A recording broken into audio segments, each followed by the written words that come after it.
Hey guys, tonight we begin not with a philosopher or a mathematician, but with a bunch of frostbitten maniacs who thought the North Atlantic was a casual commute, the Vikings. So before you get comfortable, take a moment to like the video and subscribe, but only if you genuinely enjoy what I do here. And let me know in the comments where you're tuning in from and what time it is for you. It's always fascinating to see who's joining us from around the world. Now, dim the lights, maybe turn on a fan for that soft background hum, and let's ease into tonight's journey together. You stand on the rocky shore of a Norwegian fjord, the kind where the mountains drop straight into black water like they're too tired to bother with beaches. The wind hits you first, sharp, wet, and personal, like it's got a grudge. Your beard, if you had one, would already be plotting mutiny, because this is the North Atlantic in all its glory. A sprawling grey beast that cheeks raiders for breakfast and spits out the bones by lunch. And yet here you are, shoving a sleek, dragon-proud longship into the surf with 30 other lunatics who've decided farming turnips back home is for cowards. The first thing you learn isn't how to swing an axe or read the stars. It's cold.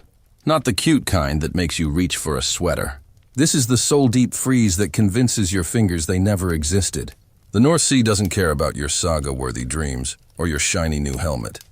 It's a graveyard of bad ideas, waves rising like walls of hammered iron, each one slapping the ship with the casual cruelty of a god who's late for mead hall happy hour. You grip the oar, knuckles already white, and realize Viking ships weren't built for comfort.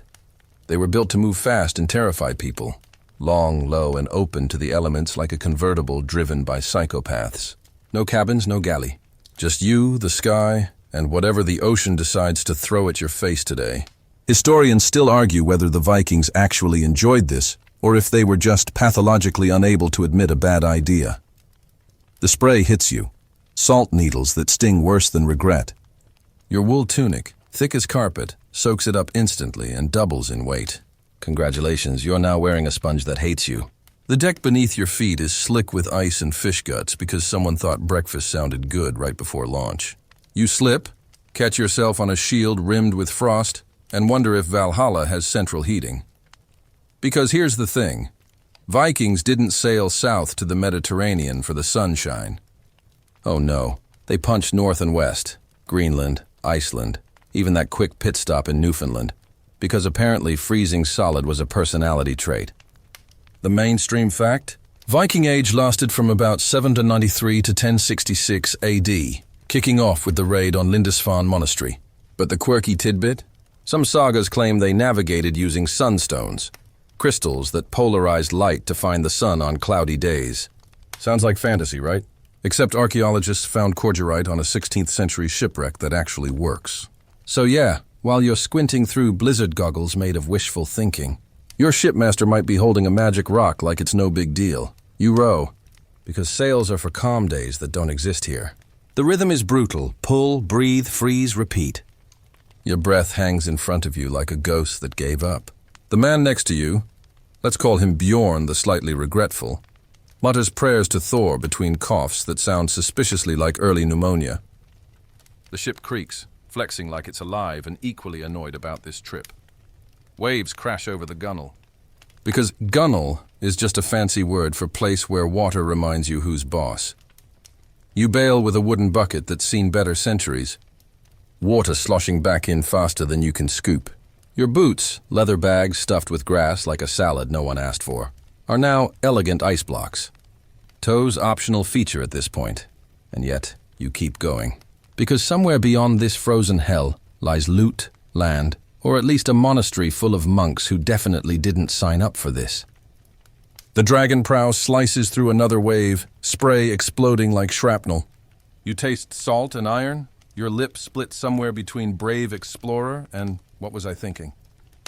The sky is the color of old steel, clouds boiling low enough to scrape the mast. Seabirds scream overhead, probably laughing. You glance at the shoreline receding behind you, jagged cliffs draped in snow, looking cozy by comparison. Too late now. You're committed. The oars dip in perfect sync. 30 men moving as one organism powered by stubbornness and poor life choices. You feel it in your bones first, the cold settling in like an unwanted houseguest who eats all your food.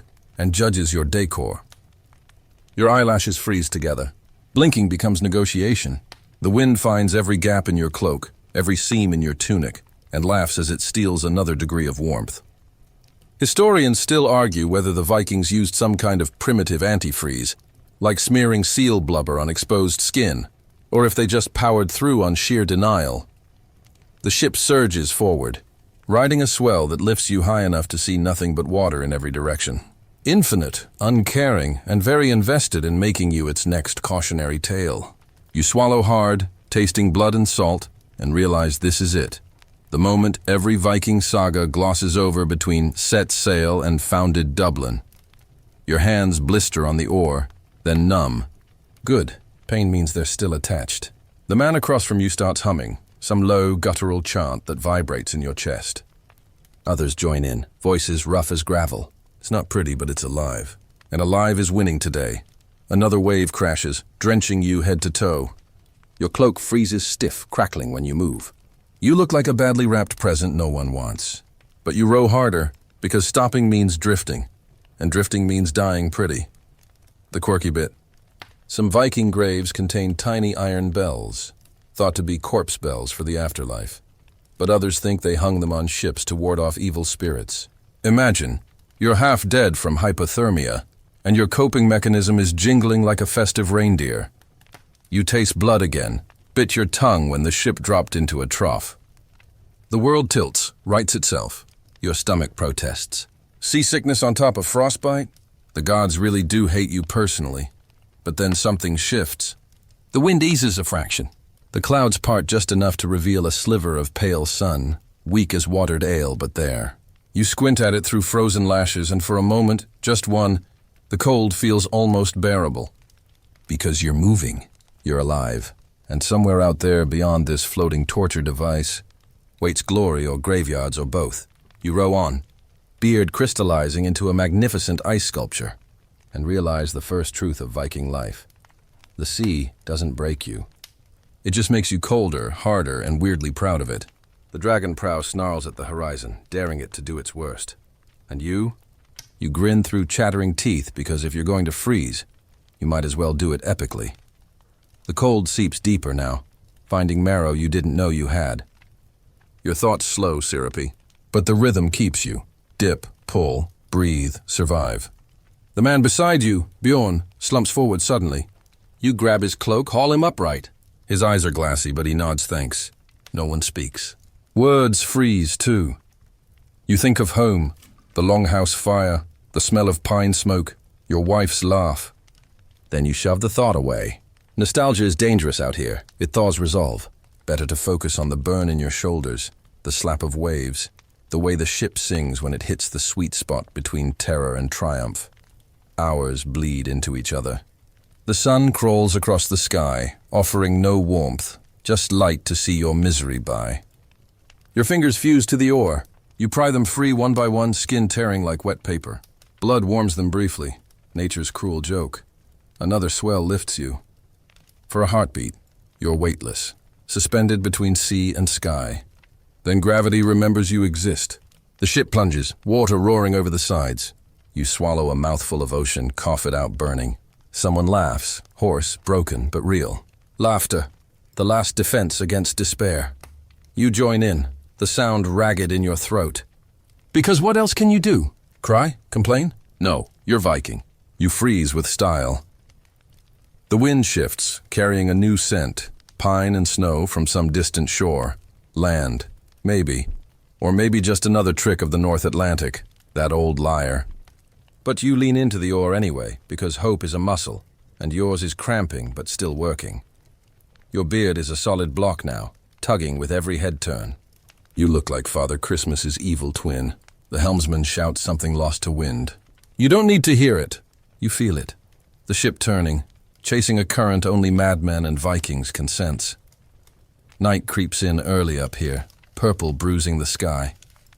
Stars prick through like ice chips. Cold intensifies, sharp enough to cut. You shiver so hard your teeth ache. The chant starts again, lower now, almost a growl. It keeps time with your heart, still beating, still defiant. You think of the sagas they'll tell, if you make it. How you laughed at the face of the storm. How the sea couldn't claim you. The stories never mention the snot freezing in your nose or the way your balls try to hibernate inside your body. But that's okay. Some truths are too real for legend. The moon rises, silvering the waves into knife blades. The ship slices through them, graceful even in agony. You're part of something ancient now, older than names or nations. Just men and wood and water, locked in eternal negotiation. Your eyelids droop. Dangerous. Sleep means death out here. You bite your lip. Copper taste keeps you sharp. Bjorn slaps your back hard enough to bruise. Solidarity in pain. You nod thanks, slap him back. Brotherhood forged in frostbite. The cold owns you now, but you own the rhythm. Oar dips, ship leaps, heart hammers. This is living, raw, brutal, undeniable. Everything else, warm halls, soft beds, tomorrow, is fantasy. This moment, this freeze, this fight, truth. You don't feel your feet anymore. Good. Means they're still there. The ship groans, a living thing sharing your suffering. You whisper to it without thinking. Hold fast, old friend. We're not done yet. Stars wheel overhead, indifferent witnesses. You pick one, bright, steady, and swear by it. If we survive this, I'll name my first boat after you. Stupid promise, but promises are warmth too. The wind dies to a whisper. Sudden quiet feels wrong, like the world holding its breath. Then you hear it, ice cracking somewhere close. Growlers, small bergs that can gut a ship like a fish. The helmsman steers blind, instinct over sight. You row slower now, careful. One wrong crunch and it's over. The sea plays coy, hiding its teeth. Tension coils in your gut, colder than cold. This is how sagas end. Not with battle, but with a quiet rip below the waterline. But the ship slides past, unscathed. Luck or Odin's mercy, take your pick. You exhale a cloud that hangs like smoke, close, too close. Dawn finally bleeds across the horizon, pale and sickly. Light reveals the damage, frost-rimmed shields, men hunched like old crows, the deck glittering with ice. You look half dead, feel worse. But you're moving, still moving. The cold has reshaped you overnight. You're sharper now, edges honed by freeze.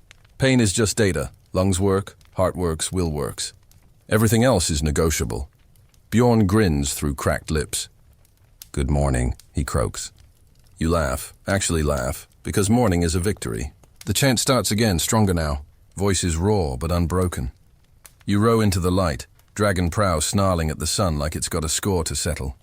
The North Atlantic stretches ahead, endless and cruel. But you're ready. You've met the cold, looked it in the eye, and it blinked first. This is only day one. You cling to the gunwale as another wave slams the longship, the impact jarring your teeth like you've bitten into frozen regret. The vessel beneath you isn't some sturdy galleon with cozy cabins and a chef whipping up hot stew. No, this is a Viking longship, the pinnacle of 9th century engineering. That's basically a giant wooden banana peel designed to slide through the water fast enough to outrun common sense. Sleek, low, and utterly open to the elements, it's a marvel that lets you feel every breath of the North Atlantic's bad mood. You glance around. No deckhouse, no below-decks hideaway. Just a shallow hull piled with supplies and 30 guys who are starting to question their life choices, harder than a philosopher at last call. The deck tilts wildly, and you slide across planks slick with sea spray that's already crystallizing into a skating rink from hell. Your knees bark against a rowing bench, those low seats that double as torture devices during rough seas. The ship flexes under the strain, clinker-built planks overlapping like scales on a dragon that's seriously reconsidering its career path. Historians still argue whether the Vikings preferred oak or pine for these beasts. But one mainstream fact stands tall. Ships like the Gokstad, fined from 890 AD, were about 23 meters long, could hit 15 knots under sail, and carried crews that somehow didn't mutiny en masse from sheer discomfort. You wedge yourself between a water barrel and a stack of shields hung along the sides, supposedly for battle, but right now, they're your only windbreak against gusts that feel like Thor's throwing temper tantrums. The mast towers above, a single square sail furled tight, because raising it in this blow would turn you into a kite headed straight for Poseidon's complaint department. Instead, you're rowing, because of course you are. The oars groan in their ports, thole pins creaking like they're begging for mercy. Each stroke sends vibrations up your arms, numbing everything from elbows to sole. Water pools around your ankles, bilge sloshing with a cocktail of seawater, vomit from the guy who ate too much dried fish, and whatever that mysterious sludge is in the corner. You bail frantically with a scoop made from a cow's horn because buckets are for luxury liners. The hull is shallow, maybe knee-deep at best, so every wave that breaches the sides turns the interior into a wading pool of misery. You feel the ship's keel slice through another trough, the whole thing shuddering like it's got the chills too. No wonder these vessels were called wave horses. They ride the swells with a grace that's beautiful from afar and bowel loosening up close. You huddle lower, pulling your cloak tighter, but it's pointless. The longship's design prioritizes speed and shallow draft for beaching raids, not your pathetic need for shelter. There's a reason archaeologists find these buried with their owners. They were homes, prisons, and tombs all in one. The quirky tidbit? Some ships had iron rivets, spaced exactly like modern boats, but others used wooden tree nails swollen tight by water, nature's own expanding foam. Imagine your ride held together by sticks that get stronger when wet. Genius or gambling? Both. The wind howls through the open deck, whipping spray that stings like buckshot. You taste salt on your lips, feel it crusting in your nostrils. The steering oar at the stern, starboard side, hence the name, groans as the helmsman wrestles the ship straight. He's got the worst job, exposed at the back, no cover, just him versus the sea's steering committee. You envy the cargo amidships, lashed down under hides. At least it's not pretending to be brave. Another lurch, and you grab a stay rope to keep from tumbling overboard. Falling in means instant hypothermia. The water's barely above freezing, and your wool clothes turn into anchors. Recovery? Huh. The ship can't turn fast in this soup. You're fish food with a backstory. The deck tilts again, sending a shield clattering. You lunge to secure it. Loose gear becomes projectiles in storms, and nobody wants a face full of bossed iron. You scan the horizon, nothing but gray merging into grayer. No land, no birds, just the occasional whitecap mocking your existence. The longship surges forward on a swell, then drops sickeningly into the void behind. Your stomach flips like it's trying to escape. Seasickness hits the newbie next to you. He retches over the side, adding to the deck's bouquet. You pat his back weakly because solidarity, but mostly because if he goes overboard, you're short an oar. The planks beneath you are tarred for waterproofing, but cold seeps through anyway, turning the wood into a giant ice pack against your ass. You shift, trying to find a spot that isn't frozen solid, but the whole ship's a refrigerator on rogue mode. Straw scattered for traction is now a soggy mat that freezes into crunchy spikes. Step wrong, and you've got natural acupuncture. Light joke number 1.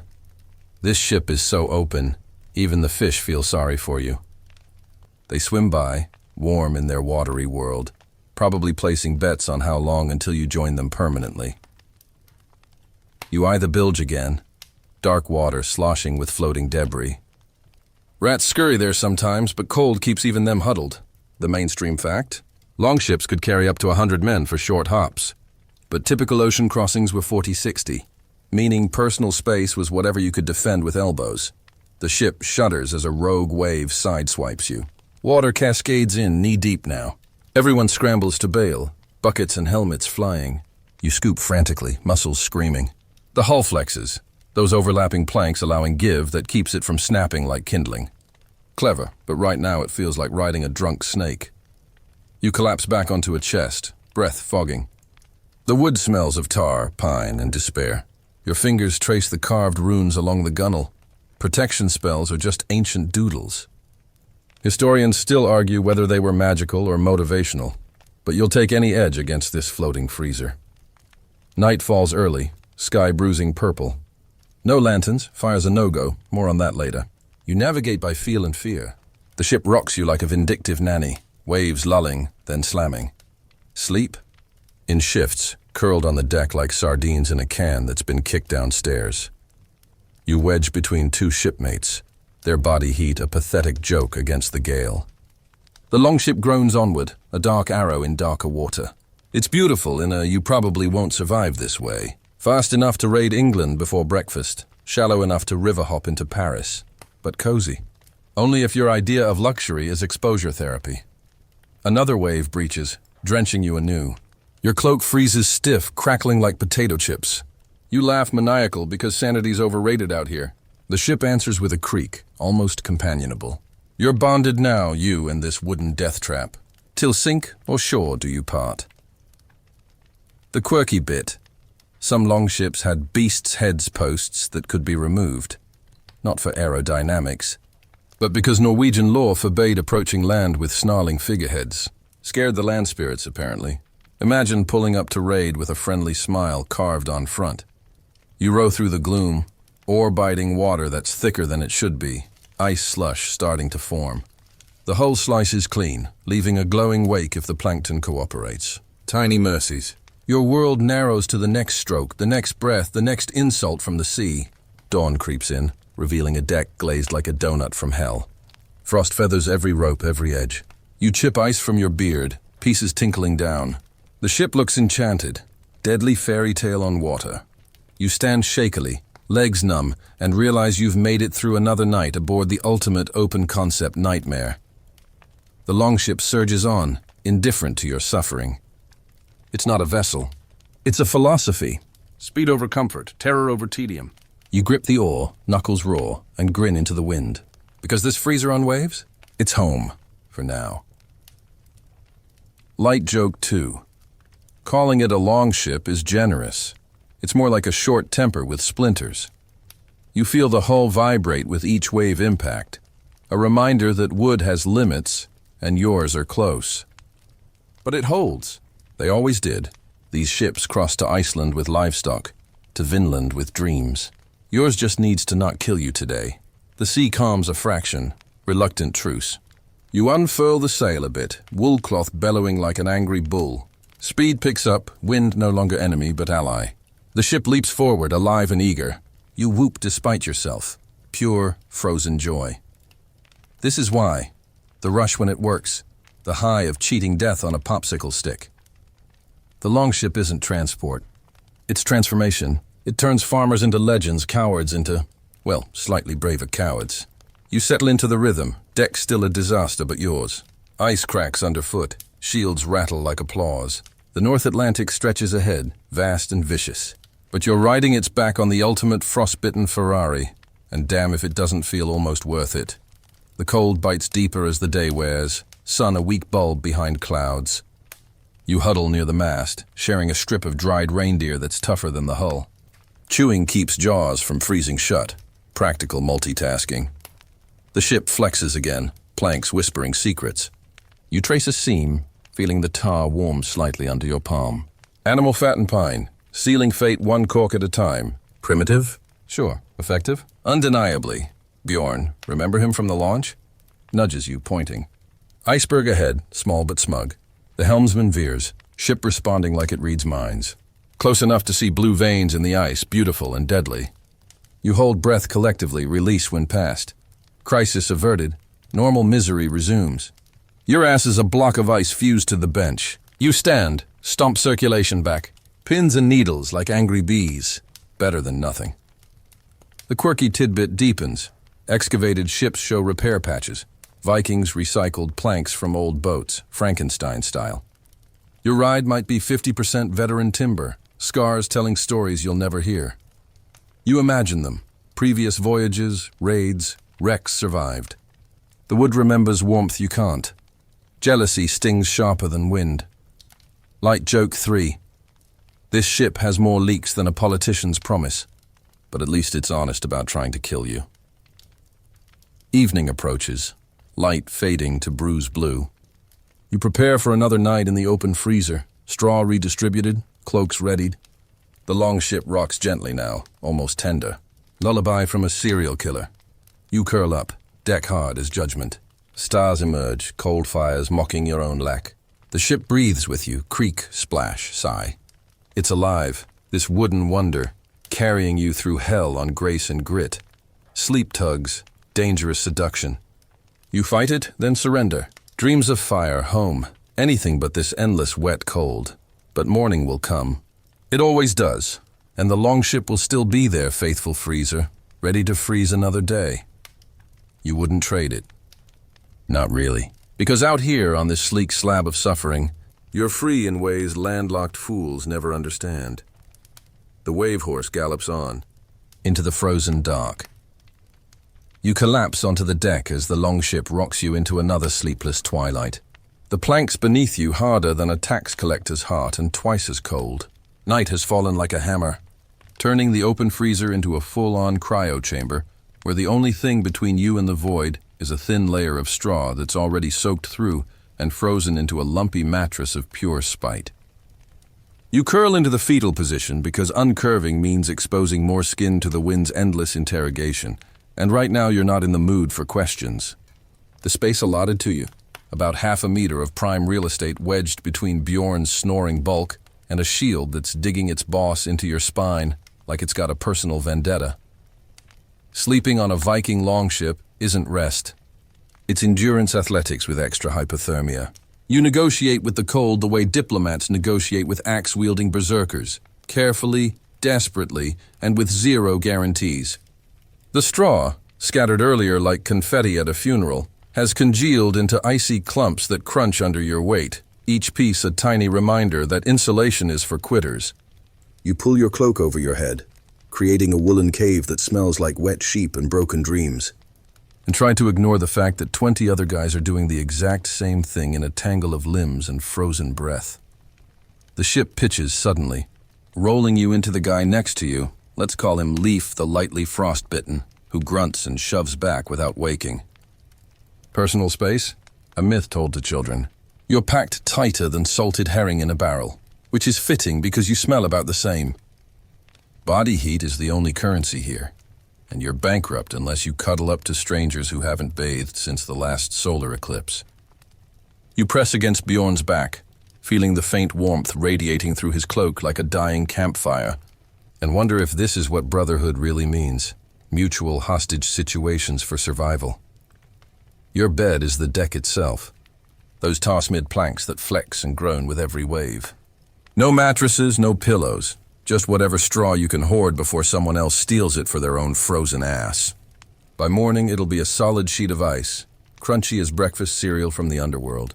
You shift, trying to find a position where the shield boss isn't performing amateur chiropractic on your vertebrae, but it's futile. The cold seeps up from below, turning your spine into an icicle convention. Historians still argue whether Vikings used sleeping bags of any kind. Some say reindeer hides sewn into tubes. Others say, nah, just pile on the cloaks and pray. The mainstream fact? Sleep came in watches.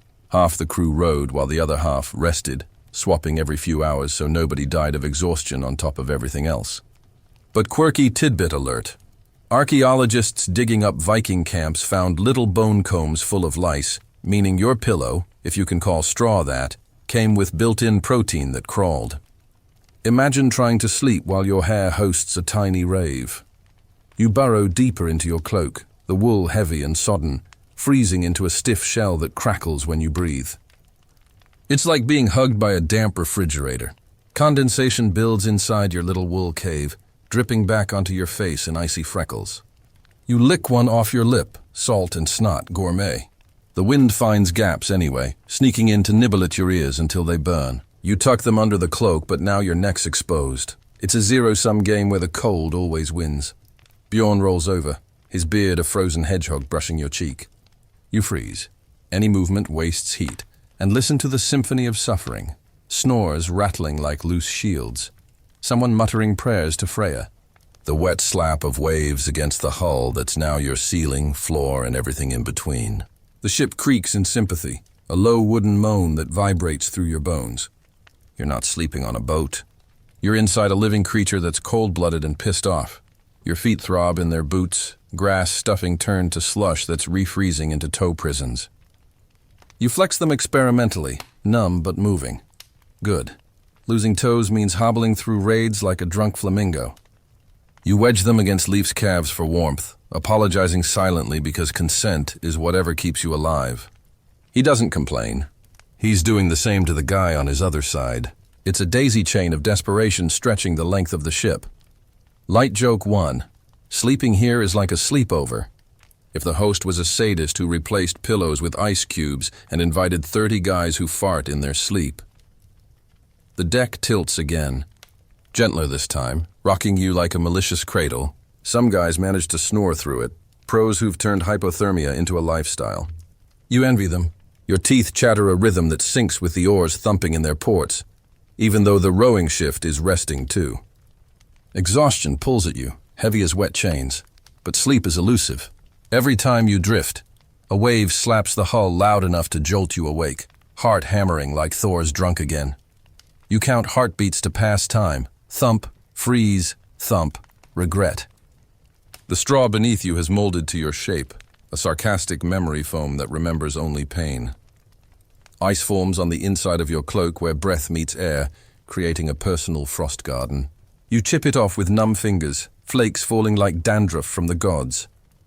Memories creep in despite your best efforts. The longhouse back home, fire crackling, wife's laugh warming the room better than any flame. You shove it away, thinking of warmth makes this worse. Better to focus on the guy whose elbow is in your ribs, the way his heat bleeds into you just enough to keep despair at bay. Brotherhood isn't songs and sagas. It's this, sharing misery molecule by molecule. Another roll and you're sliding. You grab a rowing bench, nails scraping frozen wood, hauling yourself back into the huddle. Losing your spot means the edge, where spray hits direct and dreams go to die.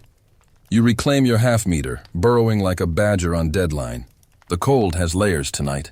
Surface bite, deep ache, soul-numbing void. You're through the first two and knocking on the third's door. Someone farts, long, wet, undeniable. The huddle groans collectively, but nobody moves away. Warmth is warmth, even if it smells like defeat. You bury your nose in your cloak and breathe shallow, tasting yesterday's fish on the air. The ship answers with a belch of its own, bilge water sloshing as the hull dips. Your mind wanders to Valhalla, endless mead, warmth, battles without frostbite. But Odin's probably laughing too hard to let you in early. Earn it, he says. Freeze harder. You almost chuckle, but it comes out a cough that rattles ice in your lungs. Light joke 2. This is cozy if your idea of luxury is a group hug with people who'd sell you for a dry sock. Hours blur. The stars wheel overhead, visible through gaps in the clouds like mocking eyes. You track one, steady, bright, promising you'll name your next child after it if you ever feel your extremities again.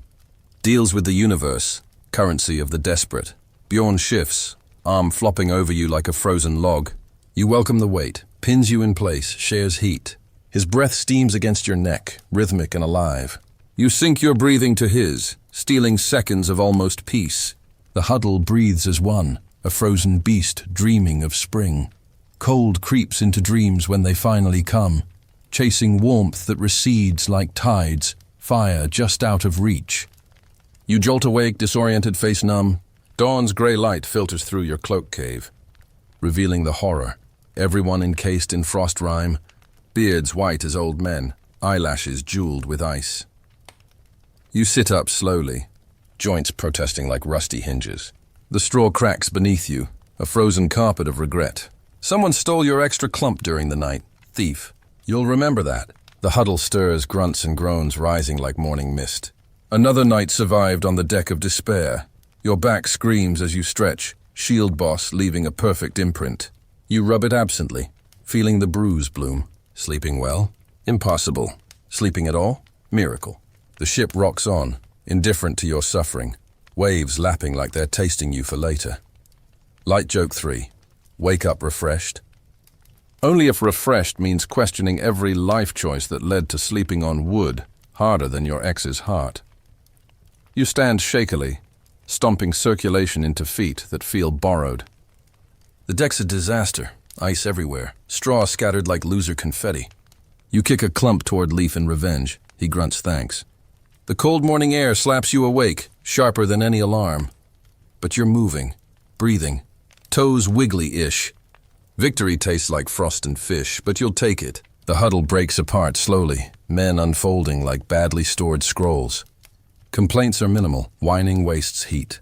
Instead, you slap backs, share grim nods. We made it, again. The sun peeks through clouds, weak but there, turning the ice to glitter. Beautiful, in a Nature's trying to kill you with aesthetics way. You scoop a handful of deck ice, suck it for water. Teeth ache instantly. Hydration, extreme edition. Bjorn claps your shoulder, beard cracking as he grins. Good sleep? He rasps.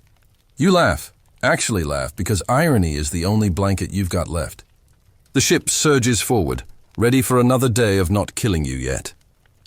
Sleeping on ice sheets builds character, they say. Yours is diamond hard now, faceted by frostbite and frozen farts.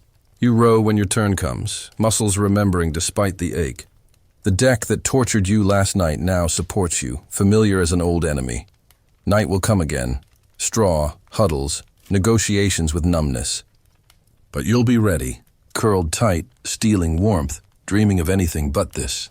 Because on a Viking longship, sleep isn't surrender, it's strategy. And you're getting damn good at it. The cold owns the night, but you own the morning. Barely. You watch the sun climb, melting just enough ice to make the deck treacherous again. Slippery slopes, literal ones. You slide into position, or waiting like it missed you. The huddle's warmth lingers in memory, faint but real. Another night ahead. You almost look forward to it. Almost. You huddle near the center of the deck as the longship slices through another slate-gray swell. Your palms outstretched toward the faint glow of the sleeping fire like a beggar pleading with a miser who's already decided you're not worth the change. This isn't some roaring campfire crackling with logs and tall tales. No. This is the Viking equivalent of a dying tea light in a wind tunnel. A tiny clay pot or iron brazier cradling a handful of smoldering coals buried under ash, like a secret too ashamed to come out. You guard it the way a dragon guards gold, because losing the sleeping fire isn't just inconvenient. It's a one-way ticket to eating raw fish and watching your shipmates turn on each other faster than a bad mead hangover. The brazier sits wedged between two rowing benches, lashed down with rope that's frozen stiff, glowing just enough to remind you that warmth exists somewhere in the universe, probably laughing at you from a Mediterranean villa. You take your turn as Ember Keeper, tonight's unlucky soul, and crouch over it like a mother hen with commitment issues. One gentle breath into the ash, and the coals flicker awake, a sullen orange heartbeat that says, "Fine, I'm still here, but I'm not happy about it." Too hard a puff, and you scatter sparks across tar-sealed planks. Congratulations, you've just invented the Viking barbecue. Population, everyone screaming. You cup your hands around the pot, feeling the pathetic heat kiss your palms, less warmth, more placebo, but you'll take it. The guys crowd close, faces gaunt and bearded like frost giants who lost a bet, eyes reflecting that dim glow like they're staring into the last light of civilization. Historians still argue whether the sleeping fire was carried in soapstone boxes, horn containers, or fancy iron cauldrons looted from Irish monks. But the mainstream fact is clear. Every ocean-going longship had one, because reaching land without fire meant no hot food, no dry clothes, and no way to signal you weren't complete idiots lost at sea. The quirky tidbit. Some crews chained the ember box to the mast so it couldn't tip during storms. Medieval LoJack for your only source of hope. Imagine explaining that theft to the Jarl. Sorry, boss, the fire ran away. You blow again, soft as a lover's lie, watching the coals brighten just enough to cast shadows that dance like drunk ghosts across the shields. The heat reaches your face, barely, and for a moment your nose thaws enough to run. You wipe it on your sleeve, adding another layer to the snot-crust tapestry that is Viking fashion. Bjorn leans in, breath steaming, and whispers, "Don't kill it or I'll kill you. Brotherhood, everyone." The brazier hisses as a stray drop of spray hits the edge. Sizzle, curse. Frantic waving to smother stray sparks before the ship decides to cosplay a funeral pyre. You stomp a glowing fleck into the deck, heart hammering harder than Thor's hangover. Fire on a wooden boat soaked in flammable tar and animal fat? It's like carrying a lit match in a fireworks factory and calling it risk management. You remember the saga of that one crew who lost their embers mid-Atlantic. 3 weeks of raw fish, frostbite feasts, and morale lower than the bilge water. They made it to Greenland eventually, but half the men were gibbering about sea trolls by then. Moral of the story: babysitting coals is a sacred duty. Right up there with not dying. Light joke one, This fire's so weak. It couldn't melt butter, but at least it's loyal until the next wave. Anyway, you feed it a pinch of dried moss from your pouch. Careful. Precious stuff. And watch it accept the offering like a grumpy cat. The glow steadies, a tiny sun in miniature, and the huddle sighs collectively. Someone passes a strip of smoked salmon. You hold it near the coals just long enough to pretend it's cooked. Flavor upgrade, lukewarm despair. The night deepens, stars sharp as knife points overhead. You take shifts, breathing life into the embers, each man adding his gentle puff like a relay race of desperation. Too many breaths and it flares dangerously. Too few and it sulks back to sleep. Balance is everything. You learn the rhythm. Watch the glow fade to cherry, lean in, exhale slow like you're seducing the damn thing. It works, mostly. A wave rocks the ship hard, brazier tilting like it's reconsidering its life choices. You lunge, catching it with both hands, hot iron searing palms, but you hold on because pain is temporary, frozen hell is forever. The guys cheer hoarsely as you right it, ash puffing into your face like punishment. You cough, eyes watering, but the fire lives. Hero of the hour, awarded one slightly less frozen finger. You settle back, nursing blistered hands, and feel the psychic warmth more than physical. That glow is proof you're not animals, yet. It's civilization in a pot, a promise that land exists, that hot meals and roaring hearths wait somewhere beyond this floating purgatory. You guard it fiercer than gold, because it is gold. Portable, fragile, life-giving. Memories flicker with the coals, home fires crackling, wife's stew bubbling, children's laughter warming the longhouse better than any flame. You shove the thought down. Homesickness is a thief that steals heat faster than wind. Better to focus on the ember's breath, the way it pulses like a second heart for the whole crew. Light joke too. Keeping this fire alive is harder than raising teenagers. Both sulk, both threaten to burn the house down, and neither appreciates you. Dawn creeps in, pale and anemic, but the coals still glow. You did it. Another night without total defeat. The next keeper takes over, Leaf, yawning like a bear, and you crawl to your straw patch, hands throbbing but triumphant. Sleep comes easier now, lulled by the knowledge that fire endures, stubborn as the men who carry it. You dream of flames, real ones, roaring up to the rafters while you laugh with friends and forget the cold ever existed. But even in dreams, you check the brazier, old habits. Waking comes with the changing of the watch, but the glow is still there, passed hand to hand like a sacred trust. You grin through cracked lips, because today you get to wake it fully on land, stir it, feed it kindling, watch it roar like it's been holding a grudge. Payback for all those nights of neglect. But until then, you babysit. You blow, you watch, you pray to whatever God handles pathetic sparks. The sleeping fire dreams of better days, and so do you. The brazier becomes your world, that circle of faint orange in a sea of black. You count heartbeats by its pulses, measure time by how often you need to coax it back from the edge. The crew rotates silently, each man knowing his turn, no reminders needed. This is religion without temples, faith in friction, prayer in gentle breath.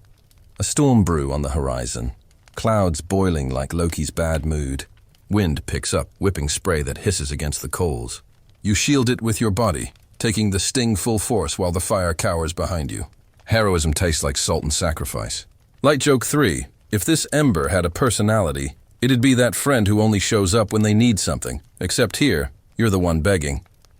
You win again. Storm passes, fire endures. The guys slap your back. Careful, because everything hurts. And for a moment, the cold feels distant. That glow unites you more than blood or oaths. You're not just shipmates. You're acolytes of the same tiny god. Land ho, someone shouts days later, and the cheer is deafening. You carry the brazier ashore like a triumphant relic, set it on solid ground and finally let it rage.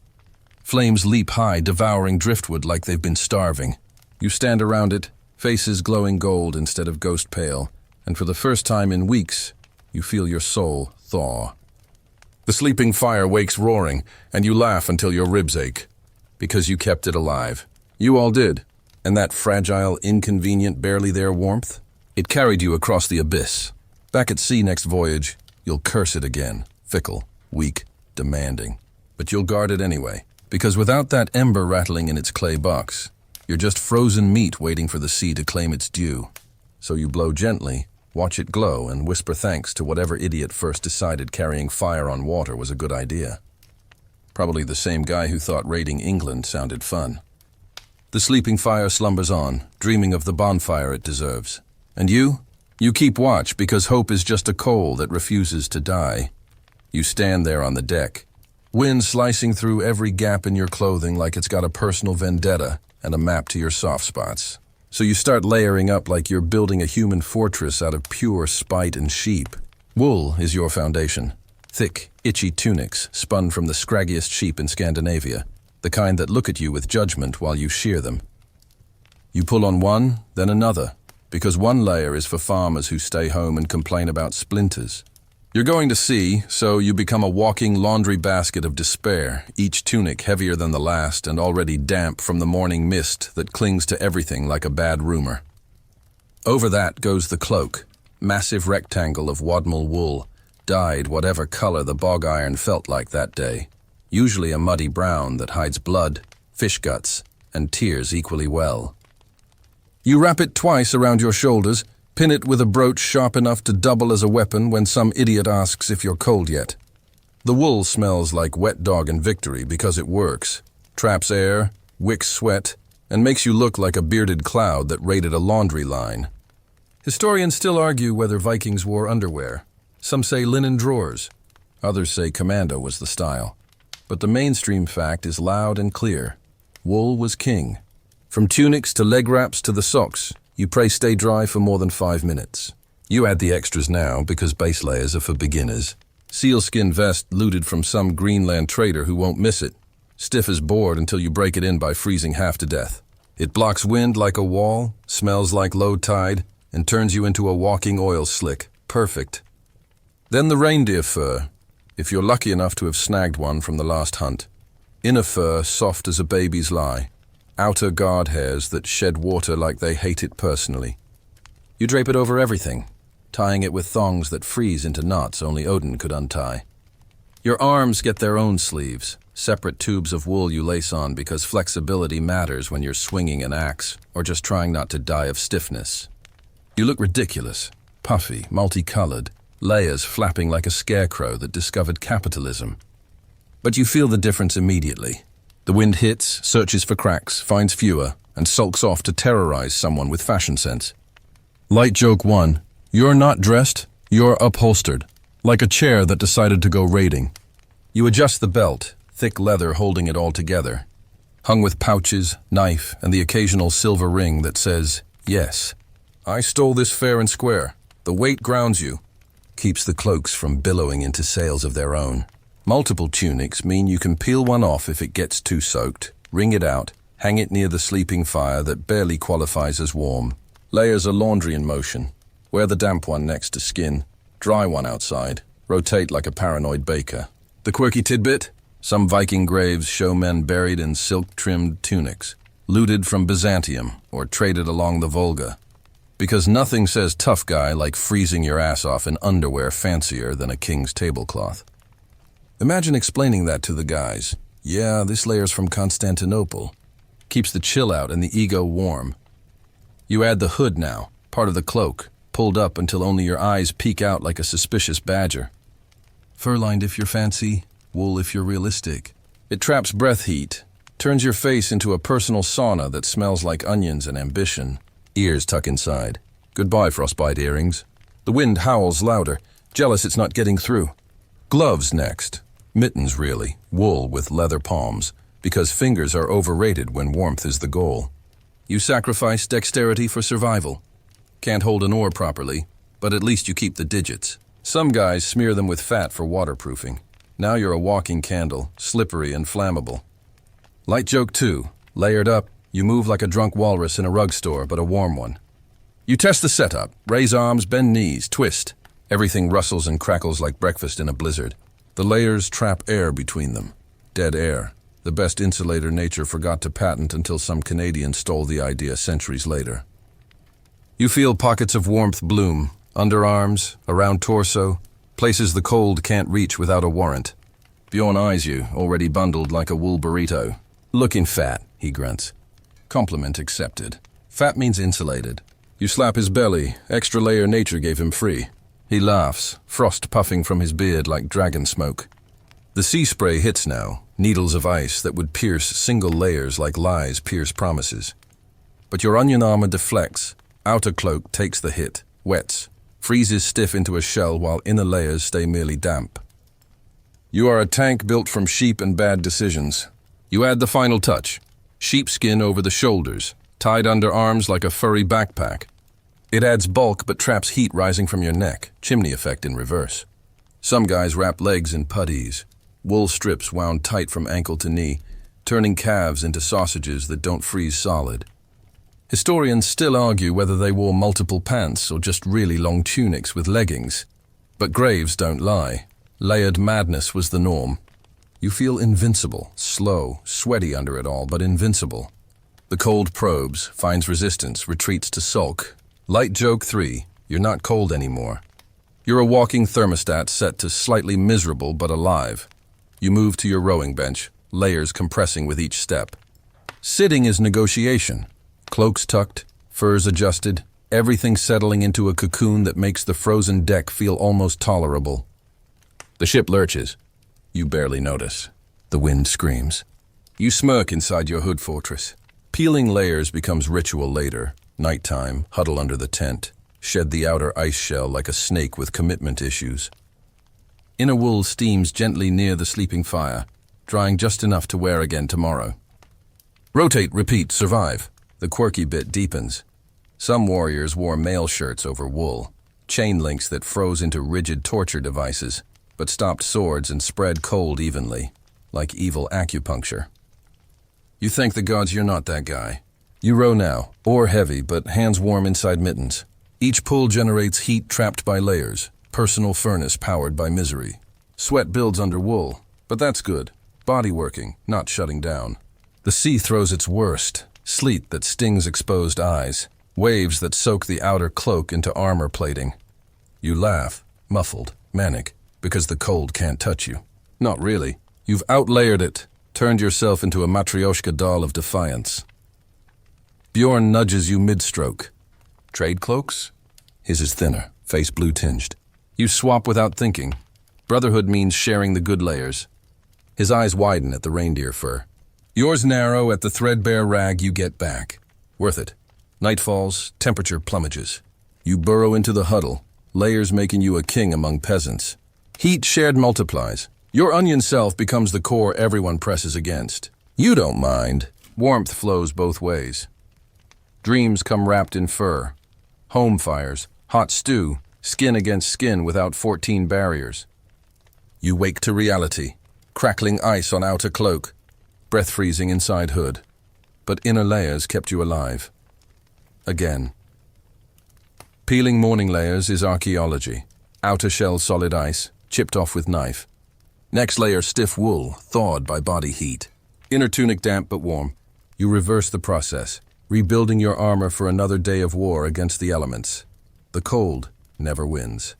Not completely, because you layered like a paranoid squirrel, wrapped yourself in animal souls and vegetable stubbornness, and turned freezing into fashion.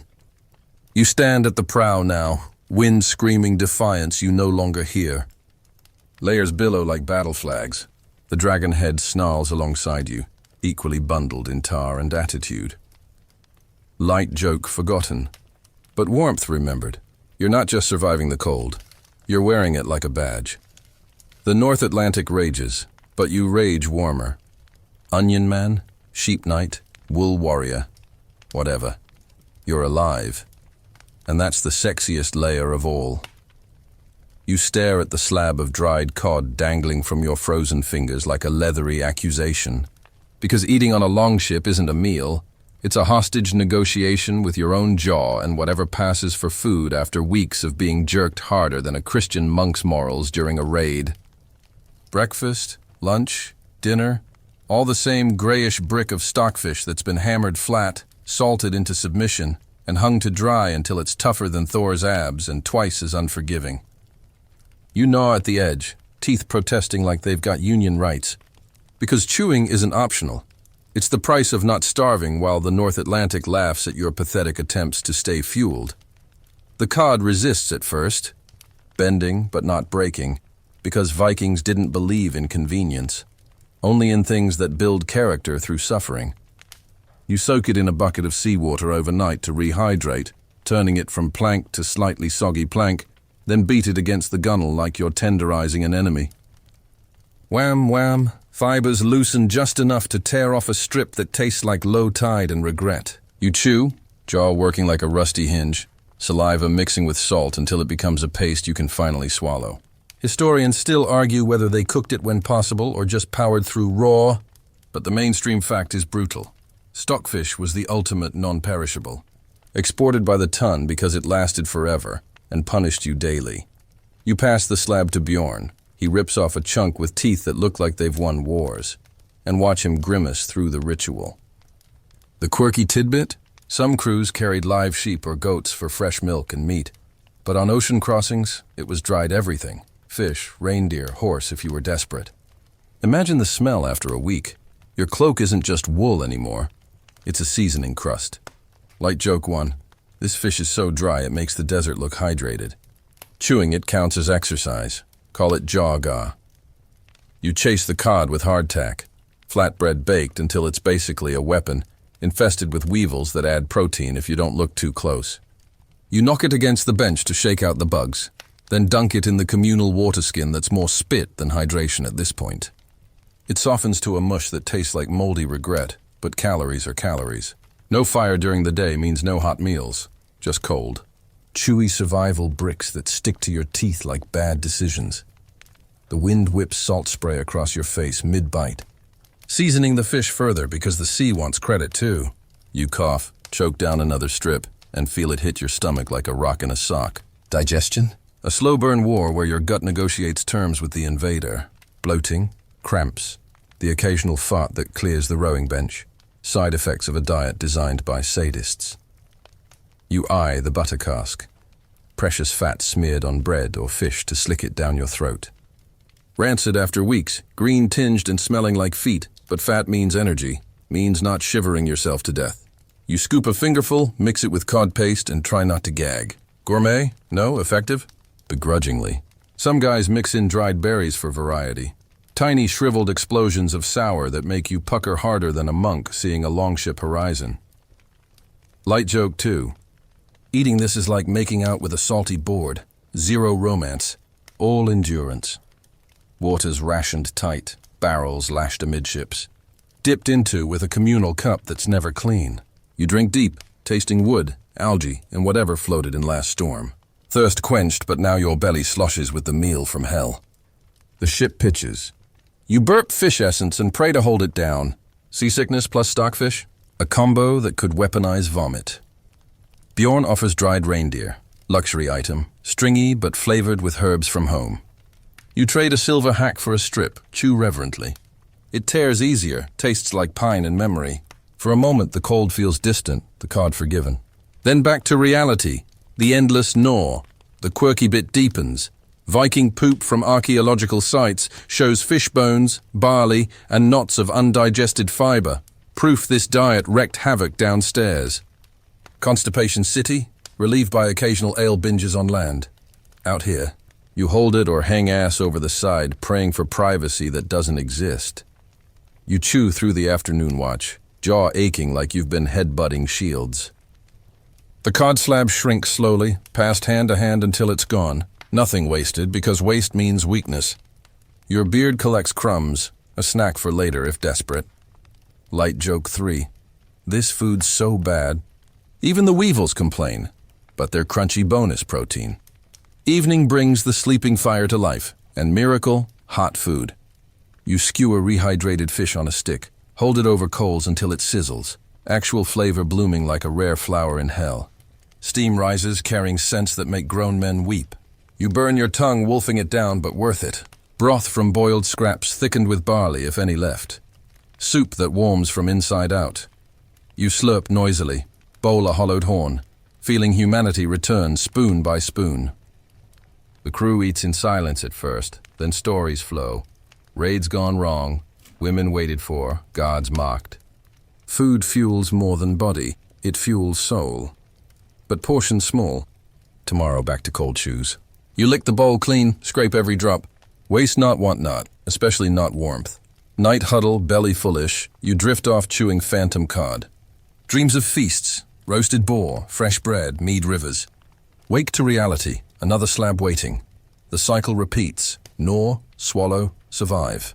This diet turns men to iron, stomachs forged in fishy fire. You hate it, crave it, need it. Light joke forgotten amid the chew. Stockfish isn't food. It's a character arc with salt. You tear off another strip, jaw protesting, and row harder. Fuel for the freeze. The sea demands payment. You pay in bites.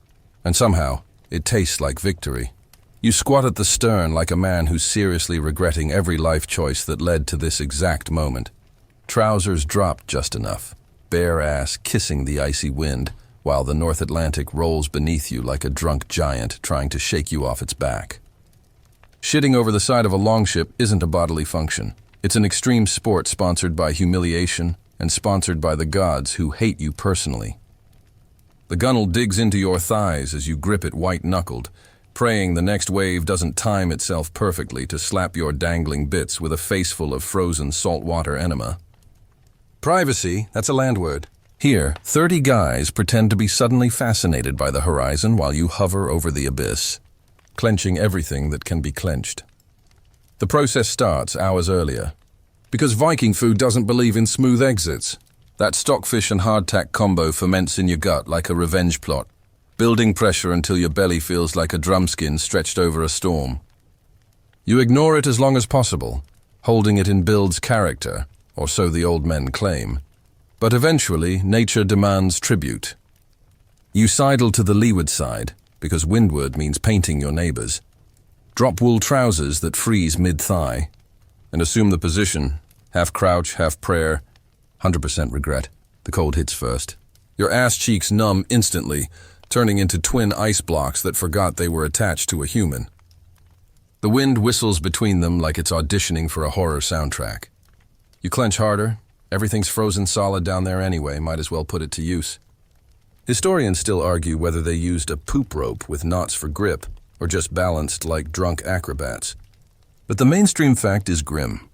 No rails, no seat. Just you and physics negotiating terms. You push. Nothing. The dried fish has formed a concrete plug seasoned with spite. You grunt, face turning purple, while the ship chooses this exact moment to drop into a trough. Your stomach lurches. The world tilts. You grab the gunnel tighter, nails splintering wood, because falling in means dying with your